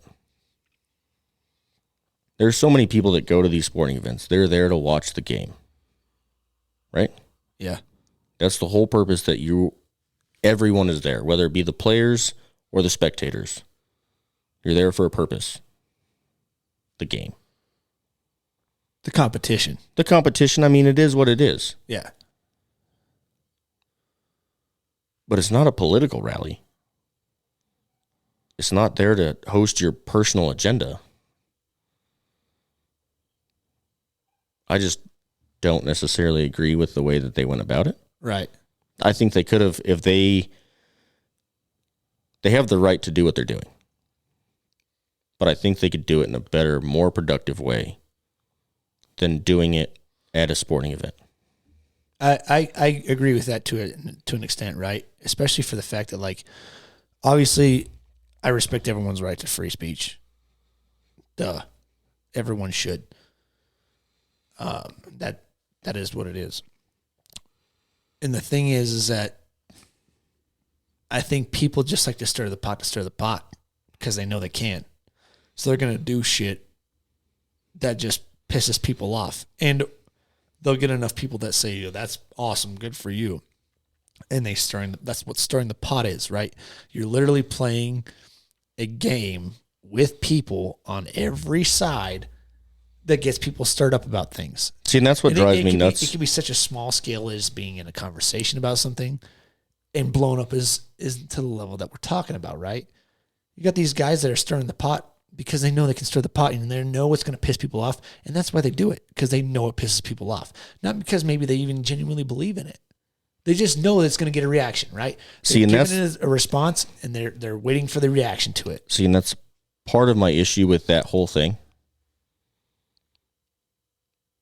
You're not there to stir the pot. You're literally there, employed by an organization to play a game. Yeah. I'm here if I'm spectating it live. There, I'm at the stadium or whatever. I'm here to watch this. And I got sick of watching that shit on TV. Because then it turned like all the commentators are talking about who was kneeling, who was standing, who's doing this. It's like all the political side. It's like, I don't give a fuck about any of that. I just want to watch the game. So you're saying there's a form of escapism there, right? Where you're like, I'm escaping from my everyday life and how miserable I could be or am at certain things. I mean, if I wanted, I'm enjoying this thing. If I wanted to see the political views and listen to all of that, I'd turn on the news, right? Right. The news, there's a time and place in every media source or what they not produce, but like broadcast content. Yeah, right? The content that they have. The news, I would expect to see something like that on the news. Yeah. CNN, something like that, right? Fox News, whatever. Yeah. Not on ESPN. Right. I'm literally there to watch some sports and just have a small little escape from the political bullshit of today or tomorrow. Right. So like you're saying that like if you have a player that decides that he wants to kneel from the national anthem, right? And he attempts to do so and his coach says, you're not kneeling for the national anthem. That's not your time. That's not your place to be able to do so. And so they throw a fit about it, right? They go out on the field before the game. They still stand up. And then post-game, they come out and say, hey, I wanted to kneel for the national anthem, but I was not allowed to because my coach wouldn't let me. And a news source says, oh, this could be a story. So a news source says, hey, you wanted to kneel for the national anthem? Why is that? And they say, their beliefs. I don't respect it. I think it stands for, white supremacy, blah, blah, blah. And they go down the list of why they hate it. At that point, they have been given their platform to speak against that. Right? See, and I guess and they say, the news anchor or the news content creators are saying, oh, well, thank you for sharing your story. I appreciate your perspective on this. Like, blah, blah, blah. And these people that are choosing to kneel for it can continue on and say, yeah, I don't respect the national anthem. I want to kneel for it. But I know that I'm representing more than myself when I go out there on the field and play the game. I'm playing with my team and my job. It's my job to be a part of the NFL, the National Football League. It is what we do. It's customary that we do these things. My employer tells me we are supposed to be doing such. It's your job. You say, you can go play the national anthem on your own. You can literally create a rally. If you're that big of a sports star, is that you say you are, if you're that big of a sports star, you can create a rally, create a protest, play the national anthem, put a flag on your shoulder and kneel down in front of everyone and say, this is what I think about it. And if people gravitate towards that, they do. And if they don't, they don't. If you can create a movement from that, you can. If you can't, you can't. Or if you just want to keep on that pathway and keep doing it and still participate in the NFL and still be a part of that team and still conduct those traditions, you can do that too. But, and like you said, it could be as easy as creating a podcast saying, I don't agree with the NFL's policies about this. So my, I still don't agree with people kneeling for the national anthem, but that's a whole different thing. That's my personal views. I think my biggest issue with not watching professional sports when all of that started was the commentary behind it. It started getting a little bit politicized, yeah. It was less about the game and what was going on at that exact moment in the game and less about like a player's stats or where they came from or what college they played at like it used to be. Then it was more of like they've knelt it the last 10 games out of 12 and this and that and these owners aren't happy. And it was more about the political side of things on the commentary side rather than the game. I still don't agree with players kneeling for the national anthem, but that wouldn't have stopped me from watching the games. It's the commentary that stopped me. I think it plays a part for sure. It does. There's been a little bit of politicization into it as well, right? And so it's not only the fact that you have the players part of this and the owners, and head coaches. And like I said, good for them. It's their right to do so. But if you start losing engagement from audiences and you start losing, interactions with people, you have to figure out, what's causing this, right? And common people like us say, well, we came to watch the NFL for escapism. We came to watch the NFL and watch professional sports because we played these sports as kids. We like to see people at their peak physical conditions to be able to do this so we can forget about our job that we work too many hours for and don't get paid enough for. We come to do this to say, hey, I got a lot of dumb shit happening in my own personal life, but I get to watch the NFL game and look how pretty they are. Look how fantastic they are at their jobs. Look at the peak performance of a human being is. Look how well they can catch a ball. Look how fast they can run. And I don't mean to simplify it and dumb it down to a circus act, but at the same time, that's a factor in it, right? As far as absolutely, how freakish is it that you have these gigantic human beings crashing into each other and making these incredible acrobatic plays in the air, catching fucking footballs? It's fantastic. These people are the best in the world at what they do, and it's fantastic to watch it. And if you keep it that simple, everyone will love it. You don't have any controversy about it. You don't have to politicize it. You don't have to use it as a platform for anything. And all these people, the people that decide that want to, politicize it and say, I don't like the national anthem, if you are as important as you think you are, you can create that movement without the NFL. You don't need the NFL buzz. You don't. No, absolutely. You don't need the spotlight saying you started kneeling for the anthem to create your buzz. The NFL is what made you famous and gave you the ability and the followers to have that platform, to have people view it and to get a movement behind it if that's what you so choose. Right. But I think that's when I really stopped following a lot of pro sports, was at that point. And then COVID happened and I really just... fell off. It fell off almost, I think a lot of people did. Almost completely. I think a lot of people did, man. I did love for the NFL, especially the NFL, man. I love sports. Big time. I love sports, dude. Yeah, me too. I love going to games. I love watching them on TV if I get the chance. I love pretty much everything about them. But over the last couple of years, I've kind of lost interest. Well, there comes to that point where, okay, so you look at sports for an escapism, right? But then you start realizing once it starts pissing you off, you don't want to be a part of it anymore. You start blocking it out. You start realizing there's way more things I can start putting my attention to, right? Absolutely. you're like, oh, well, I don't give a crap about the NFL anymore. I stopped watching it because of COVID and, these players doing their own thing during company time. And you're like, oh, well, I found out that actually this is a little bit more important. This deserves my attention anyway. So, and I have a better hobby, and I can do this and do that. I don't need the NFL to make me happy. Absolutely not. I don't. And a lot of people don't. And some people don't even realize that. But some people buy into that so heavily that they're like, I need the NFL for my escapism. I need the NFL to make me happy. See, and the funny thing, if you were to just direct your attention that you give the NFL to something else, you might be surprised about what you're capable of or what you can fucking love. And the funny thing is like, even if I don't follow, like I still have my sports teams, right? Pretty much every Colorado sports team is just the team that I like. Yeah, for sure. I couldn't tell you the last time I watched an Avs game.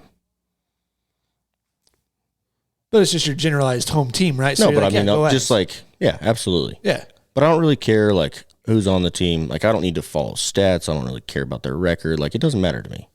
I'm all about Colorado sports. If you guys win a title, Stanley Cup, woo, whatever. But I would still go to a game and enjoy the fuck out of it. Oh, dude, hockey games, man. But it's hockey, football, baseball, dude. I'm in on all of them. I've been to pretty much every typical professional game that you can think of. And it's my personal bias speaking of this. I'm not even going to say it's my personal bias speaking of this. I don't think there's anything that beats a fucking playoff hockey game. A professional playoff hockey game. I don't think it's matched by any sport. The intensity, the crowd spirit, the interaction, just that feeling that you get from that is unmatched. So I tell you what, the last time that I went to an Avs game with Nicole, we had great seats. Nicole's your wife, right? Yeah. And it was fucking awesome. Yeah. Before that, the reason we bought such good seats to the Avs game is because like 2 or 3 months prior, we had fucking glass seats at the Eagles game. Now, who are the Eagles? The semi-pro team for Colorado that play in northern Colorado. Okay, so they're yeah, that's right. They signed a big deal with the Avalanche. So they're the farm team now, right? Yep. So they sign players at the Eagles. The Eagles players, the Eagles team has these guys, and they sign them up to the Avalanche when they need like backup players and stuff. Is that right? I'm pretty sure. Yeah. Okay. You've been to an Eagles game, yeah? I have, but I just wanted to make sure I had the story straight here. So I used to go to a lot of Eagles games when I worked for that construction company. Huh? They had season tickets. Oh, yeah. So it'd be, if the owner, I think the owner had like 4 tickets or 6 tickets. So the last time I went to an Eagles game with my wife. Huh? Yeah. Oh. When I worked for that construction company, they had like 4 or 6 season tickets. So if the wife and kids couldn't go, they would just offer them up to employees. Right. They just randomly call whoever, and it was kind of like on a rotating basis. If I got them, if we got them this week, it'd be somebody else that they would call first, and then deny, Yeah, all the way down down the list. whatever. Yeah. So I ended up going to a lot of Eagles games with those tickets, but they weren't bad seats. I don't think there's a bad seat in that arena. Dude, you're not lying. But I mean, that arena's fantastic. It's kind of small, even if you're in the nosebleed, you're only like 20 rows up. Yeah. But my wife and I, we bought glass seats right on the corner. Game changing. I'd never sat that close, and I was like, "This is the fucking tits, dude! I'm fucking so excited about this." Yeah. I mean, you just feel like you're in it. Yeah. I mean, the corner is the best place to have glass seats. Yeah, you can see everything, right? Fuck. It's exciting. Dude, the Eagles games are good, though. I mean, it's hard to put into perspective the people that watch this that aren't from here. Because like you said, I have been to Eagles games. And people that aren't from here don't understand how fantastic that hockey club is. Not alone to mention that the fan base around Colorado and the Avalanche is actually way bigger than people know about and or expect too, right? Absolutely. If even including the Avalanche into that. Because there's so many people like you, right? They're like, I don't know a lot about the Avalanche, but I'm a fan because I'm from Colorado. I know, back to the glory days like the Joe Sakic, Peter Forsberg. Absolutely. You go down that road, and there's a ton of Avs fans.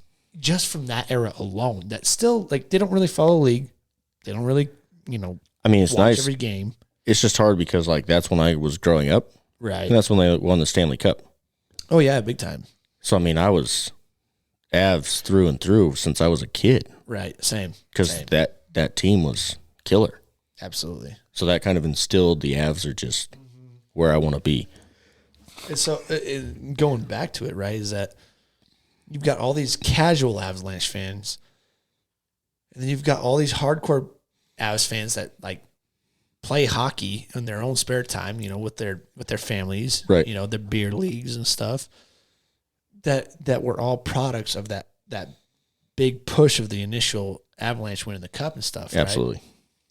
And then they brought this franchise in, the Eagles, that were there to start supplementing the Avalanche into an area that hockey was bigger than they thought it was. So this fan base just grew and exploded. But since that franchise was started, that team has been amazing.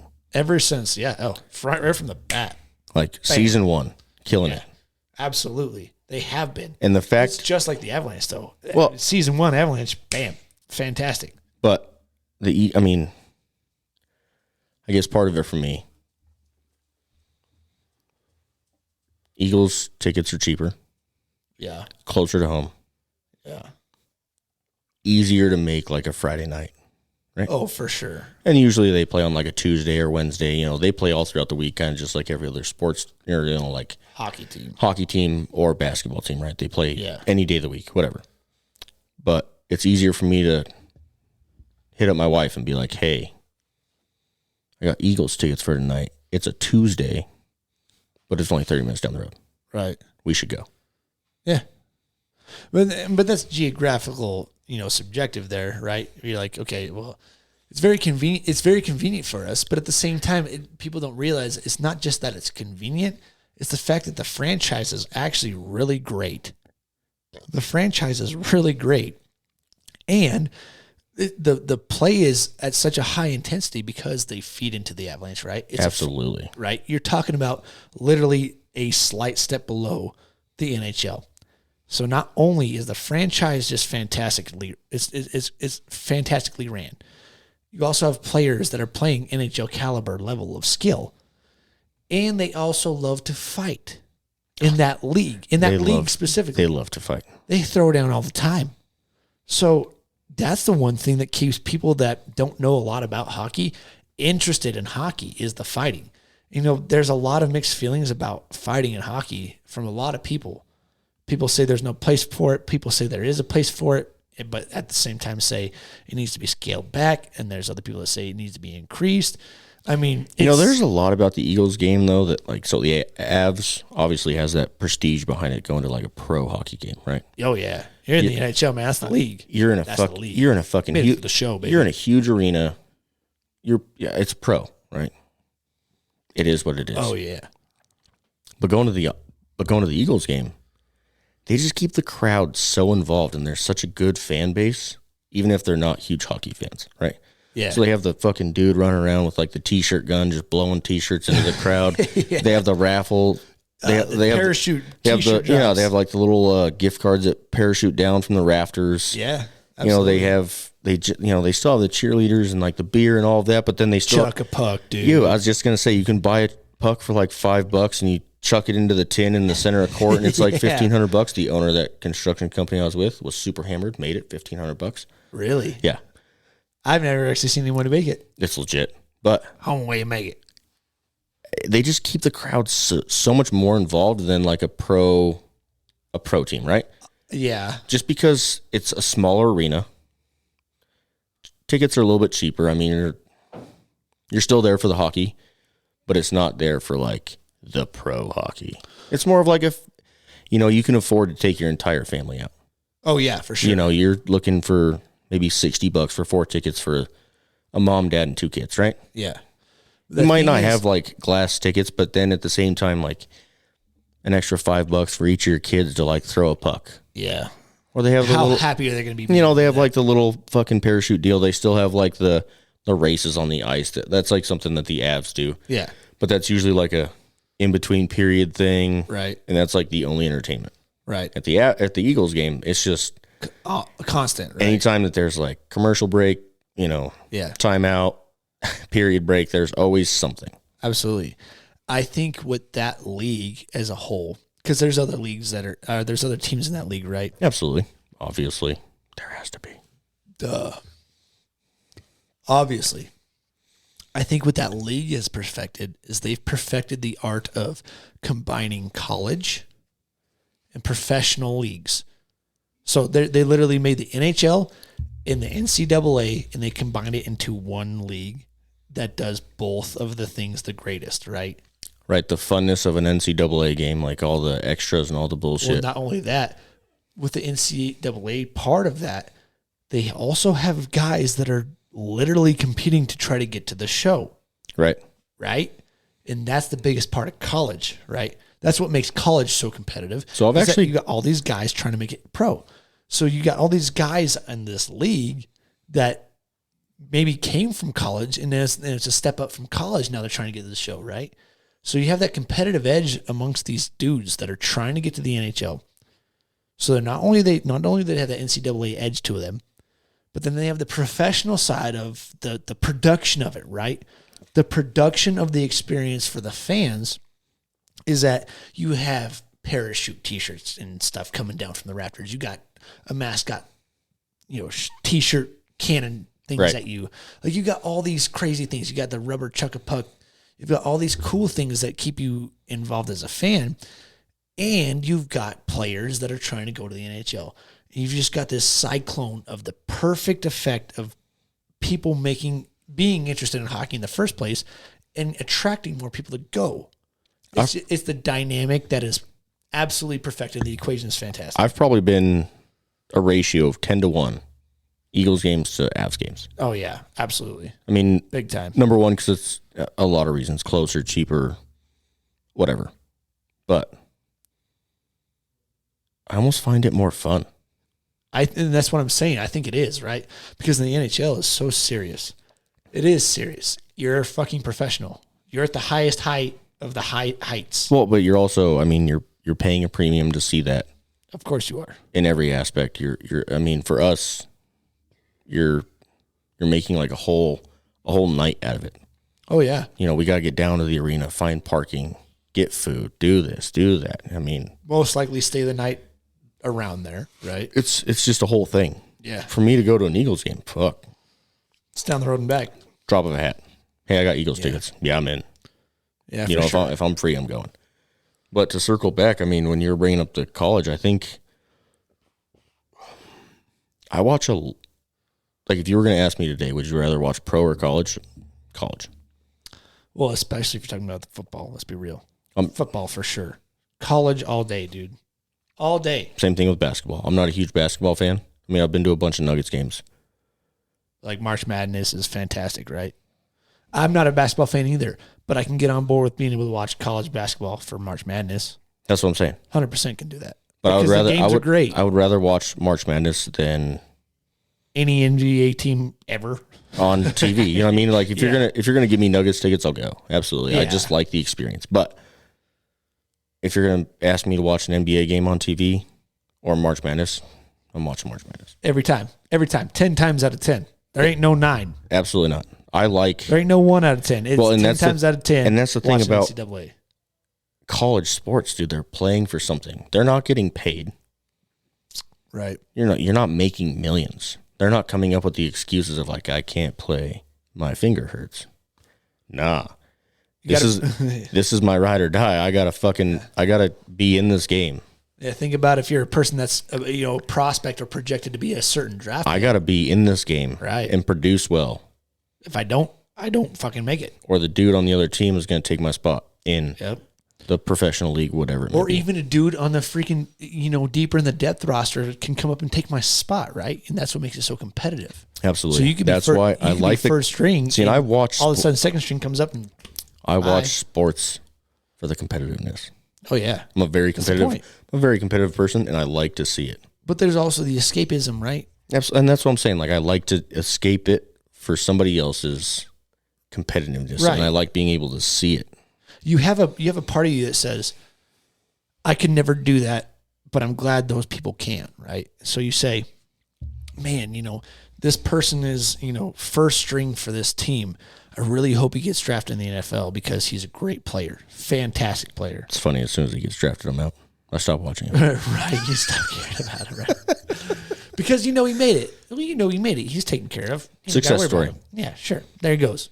And then you start looking at college again, right? And you're like, when I watch college football, especially, I see players that I love to watch play, and there's a lot of them that I know won't get drafted. Absolutely. I know they won't get drafted, but they play such good football that it's like, gosh, that's just a football player, man. He knows the game. He knows how to play it. And I know he's not going to be a millionaire making it in the draft anytime soon. He may one day eventually make it up as like an unsigned free agent, right? But it.